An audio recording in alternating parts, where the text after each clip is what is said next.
Kurla best बस अपघात प्रकरणाशी निगडीत बस चालक आणि आरोपी संजय मोरे याला 14 दिवसांची न्यायालयीन कोठडी मिळते।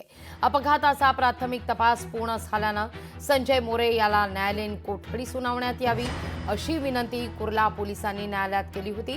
न्यायालयानं त्यांची विनंती मान्य करत मोरेला आता 14 दिवसांची न्यायालयीन कोठडी सुनावलेली आहे। दरम्यान संजय मोरे याचा परवाना रद्द करण्याची प्रक्रिया ITOनं सुरू केल्याची माहिती पोलीस अधिकाऱ्यांनी सुद्धा दिली आहे। गेली 23 वर्ष त्याच्याकडे गाडी चालवण्याचा परवाना होता।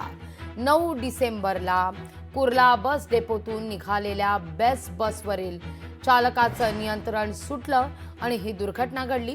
या अपघातात 9 जणांचा मृत्यू झाला तर 49 जण जखमी झाले होते।